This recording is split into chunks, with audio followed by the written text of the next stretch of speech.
Last night, Biden had some things to say about Trump gathering at Madison Square Garden. He, of course, made the connection to almost 100 years ago when there was a Nazi rally there. But what people don't realize is that artists have concerts there every single day. So are they also Nazis, or does that only apply to Trump? Nonetheless, the opening act of this event was a comedian that goes and does shock comedy, known as Tony Hinchcliffe. He wrote for Comedy Central, and he was also on Roasting Kevin Hart, which is funny to some but not others. I think that with less than a week away from the election, there should have been somebody else at the forefront of this, but there's no going back now. Tony called Puerto Rico a floating island of garbage. When talking about this event, Biden said, instead of Puerto Rico being garbage, Trump supporters as a whole are garbage. And then he had to backtrack and release a statement and say, oh, well, actually, you all know what I mean. No, actually, we don't know what you mean, because that's exactly what you said. So say what you mean, and that's about it. If you just said what you mean, which in this case you did, Joe Biden, you said exactly what you mean. Trump supporters are garbage. This is yet another reason Trump supporters should not go and vote Democrats at all, because Democrats do not like you at all. You can say, oh, well, I agree with them on this and that and this. I don't care. They do not like you. They do not want your vote. They would rather spit in your face. He comes out with a statement afterwards and says, listen, guys, this is exactly what I mean. No, I don't care what you think that you mean. What you said is what you said. He says in a statement, earlier today, I referred to a hateful rhetoric about Puerto Rico viewed by a Trump supporter at his Madison Square Garden rally as garbage, which is the only word I can think of to describe it. His demonization of Latinos is unconscionable. That's all that I meant to say. The comments at the Nazi rally do not reflect who we are as a nation. Then the Trump War Room actually posted a whole entire clip of him saying it. So many people are saying, I'm garbage and I'm voting for a felon. People are using the terms that the left comes up with about Trump and saying, no, I'm going to vote for the felon. I'm going to vote for the felon. Because no matter how many times you come up with these nicknames about Trump or try to demonize Trump, the everyday person still agrees fully with Trump policies. Again, on policy, Trump wins every single time. Kamala Harris has no policy whatsoever. She has no plan whatsoever, and she does not even know what she's doing when she's going into the White House. She's failed every single time we gave her an inch of power. So why again would we give her some more power? Doesn't make much sense. So with that being said, let's dig in. Facts over tracks, this and that, spitting slow, spitting fast, I could roast, I could gas, think I'm okay at last, but I don't know if that can erase all the past. Digging right in, we actually have a Daily Wire article. This is a full deep dive of exactly what happened with Joe Biden. So, obviously, this is a clip here that we're going to play, but Joe Biden says, Donald Trump has no character. He doesn't give a damn about the Latino community, Biden said, according to a NBC News senior White House correspondent, Gabe. Just the other day, a speaker at his rally called Puerto Rico a floating island of garbage. Biden continued referencing remarks that were made at a Trump rally at Madison Square Garden in New York City over the weekend by a comedian. The only garbage I see floating out there is his supporters, Biden said. His demonization of Latinos is unconscionable, and it is un-American. It's truly contrary to everything we've done, everything we've seen. This is the clip here. Or Puerto Rico, where I'm from, in my home state of Delaware, they're good, decent, honorable people. The only garbage I see floating out there is his supporters. His demonization of Latinos is unconscionable, and it's un-American. Yeah, no. And the CNN anchors are sitting there just like, what did we just witness here? Is this what he's supposed to be saying?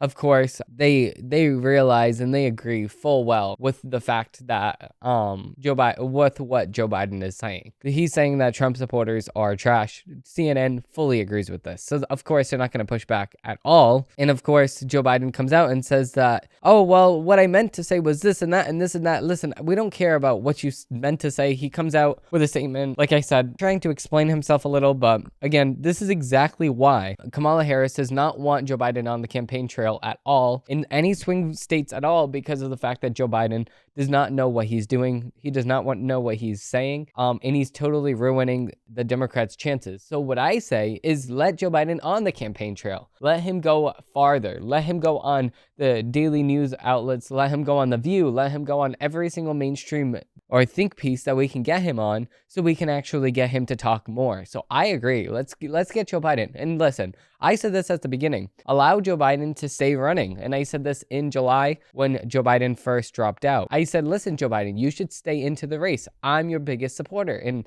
of course, I wanted him to stay in because I saw that he was going to lose. But the thing is, it looks like Joe Biden's approval rating is higher right now than Kamala Harris's. So, you should have listened to me. With that being said, here we have another article from the Daily Wire where a parents group demands Iowa school district be investigated over race-based hiring, which is just absolutely disgusting. A parental rights group is demanding that federal investigators investigate in Illinois school district over hiring policies that it says may be discriminating based on race. Parents Defending Education Vice President Caroline Moore sent a letter earlier this month asking the United States Equal Employment Opportunity Commission to open up an inquiry into Community Unit School District 300 in Illinois over its hiring processes. The demand for an investigation comes after the parental rights group obtained a number of diversity, equity, and inclusion documents from the district through a public records request. Community School District number 300 has adopted a strategic plan to hire, retain, establish a diverse staff, which establishes certain hiring practices for teachers of color in the district. The policy promotes race-based hiring in educational retention in the district. Moore wrote to the EEOC, I should say, Community Unit School District 300 cannot discriminate based on race or sex in the employment decisions. So, of course, this is only going to be a thing because it's the opposite. It's not discriminating. It's discriminating in the aspect of what the left looks at discrimination, because if you discriminate against a white person in the left's mind, which is obviously not the correct way of looking at it, but in the left's mind, it's perfectly okay. It's perfectly fine because of what happened in the past. But what they don't realize is obviously that's still against the law. No matter if you're discriminating against a black person or against a white person or Mexican or a Latino or anybody, which same thing, but whatever. If you're discriminating against anybody in America, it's against the law. So it's not just when they agree with it or when they disagree with it that it matters. It's also whenever this happens, it's against the law. And that's an actual good law. And of course, that law would never be passed today because of the fact that they know that they don't want equal employment under the law. They just want it to be fair for them and not fair for anybody else. It's absolutely disgusting. So moving into the next article, we actually read the email from an IRS official that had the Hunter Biden whistleblower shocked. The IRS agents who raised concerns about the inquiry into Hunter Biden was proceeding were supervised by a email from a supervisor after the first son pleaded guilty to a slew of federal tax charges last month. According to a report released on Tuesday, journalist Kathleen Herridge revealed the email and published video of an interview with IRS investigators, Gary Shepley and Joseph Ziegler, who last year emerged as whistleblowers alleging the probe had been slow-walked by top officials in a way that they could have precluded charges. I just wanted to take a moment and thank all of your efforts in the investigation and conviction of the Sportsman investigation, the email, a copy of which Heritage posted on X, with the names of the sender and recipients, other Sharpley and Ziegler, redacted. I know this was a multi-year requiring significant sacrifices and dedication on behalf of all of you. Thank you for your commitment mission,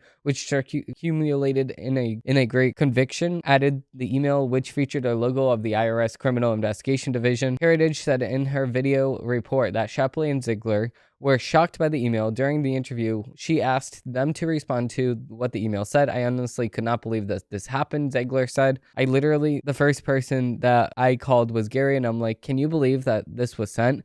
Shapley told Heritage, those are the words that are not supported by the actions of this agency. After reading aloud the last sentence of the email's message, Heritage looked at Shapley and said, I almost see you rolling your eyes as you read this. I know you're shaking your head. Shapley declared, this to me was someone who knows that an IRS watchdog right now is looking into the way that they've handled this, and they see that this is the writing all over the wall, and this really is an example of just covering their backside like a true bureaucracy. While Hunter Biden has sued the IRS over alleged inappropriate release of confidential taxpayer information, Shapley and Ziegler insist that they have followed the proper whistleblower procedures and recently filed a defamation lawsuit against the first son's lawyer, Abe Laurel. The guilty plea is in the tax case took place in California. Biden was also convicted this year on a drug case in Delaware. Charges in these matters arose following the collapse of what critics planned as a sweetheart plea deal in the investigation led by special counsel David West.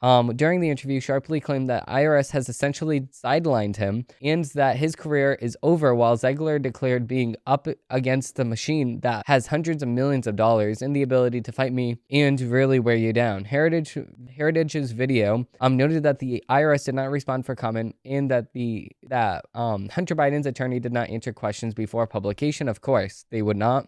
And what is this letter here?